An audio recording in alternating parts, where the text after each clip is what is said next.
Sheikh Hasina as a magician magic দেখান, মাঝে মাঝে ভালো ম্যাজিকও দেখান, মাঝে মাঝে খারাপ ম্যাজিকও দেখান। তবে এই মুহূর্তে যে ম্যাজিকটা তিনি দেখাইছেন সেই ম্যাজিকটা আওয়ামী লীগের জন্য এত বেশি কাজে না লাগলেও বাকিদের জন্য কাজে লাগছে।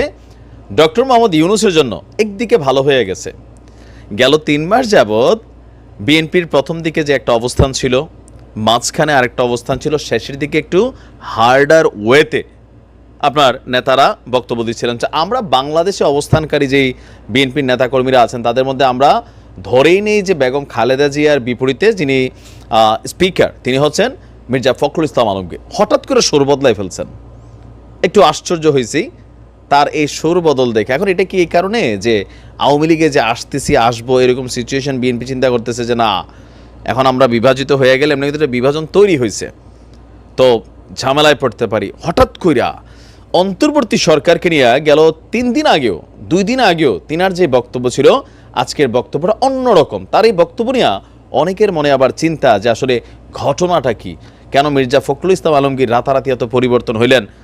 বললেন যে বিএনপিকে বাদ দিয়া -2 ফর্মুলার চিন্তা করলে খবর আছে, এরকম নানা কথা বলছেন। এখন কি বলছেন, 3 মাসের মধ্যে অন্তর্বর্তী সরকার অনেক কাজই করেছে, কিন্তু মিডিয়ার মধ্যে অনেকেই কোনো সাফল্য দেখতে পান না।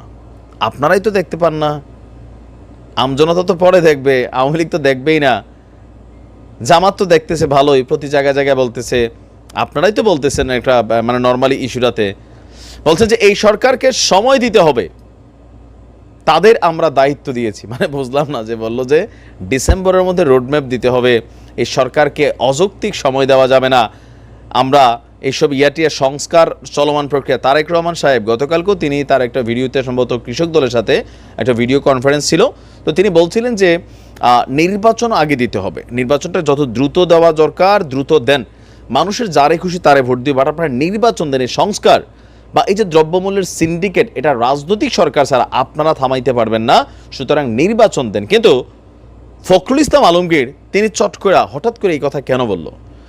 সুপ্রিম কোর্ট ভবনে আয়োজিত বাংলাদেশ ইয়ুথ পার্লামেন্ট 2024 এখানে প্রধান অতিথির বক্তব্যে তিনি বলছেন যে আপনার সংস্কারে অনেকগুলো কমিশন গঠন করেছেন সরকার, ফেসিবাদের বেশ কিছু দোষর আটক করেছেন, সব কিছু একসাথে সম্ভব নয়।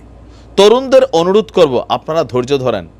ধৈর্য তো দেখছি আপনারাই ধরতে পারতেছেন না। জনাব রিজভী সাহেবও মোটামুটি একটু গরম ভাষণে দিচ্ছে, মির্জা ফখরুল ইসলাম আলমগীর মির্জা আব্বাস তিনিও গরম ভাষণ দিচ্ছে, গয়েশ্বর দাদা তিনিও গরম ভাষণ দিচ্ছেন, আপনিও দিচ্ছেন গরম ভাষণ। এখন আবার আপনার হঠাৎই মানে টিউন চেঞ্জটা মানুষের কাছে একটু কেমন জানি ফিল হচ্ছে।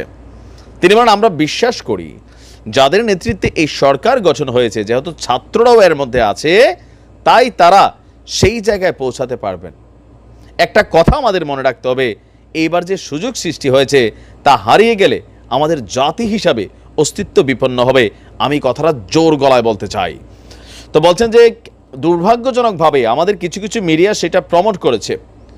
তো তিনি বলছেন যে আপনারা এত সাফল্য অর্জন করেছেন, যে সাফল্য যেন ঐক্যবদ্ধ থাকে সেজন্য আপনারা কাজ করুন।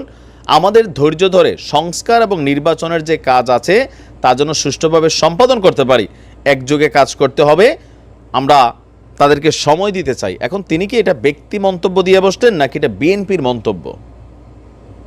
তারেক রহমান গতকালকে ভিডিও কনফারেন্সে তিনি যেই কথা বললেন সংস্কার ইস্যুতে, নির্বাচন ইস্যুতে, দ্রব্যমূল্যের সিন্ডিকেট সহ অনেক ইস্যুতে মির্জা ফখরুল ইসলাম আলমগীর টোটালি মানে একদম অন্য একটা ভার্সনে চলে গেছেন, লাইক জামাতের ভার্সন। জামাত এরকম কথা বলে, মানে ঘটনা কি আওয়ামী লীগ ইস্যু নাকি পিছনে অন্য কিছু, নাকি তিনি আসলে হোয়াট? হঠাৎ করে কেন এই সুর বদলানো? অনেকের মনে এটা নিয়ে জল্পনা কল্পনা চলছে। এখন হইতে পারে এটা তার ব্যক্তি মতামত, দলের মতামত না, বাট তিনি যখন কথা বলেন মানুষ এটা দলেরই বলে। ভাগ্য ভালো কালকে তারেক রহমান সাহেব বক্তব্য দিছিলেন, নাহলে অনেকে ভাবতো যে আবার কি সেট আপ হয়ে গেল নাকি কি আসে বিষয়, তাই না?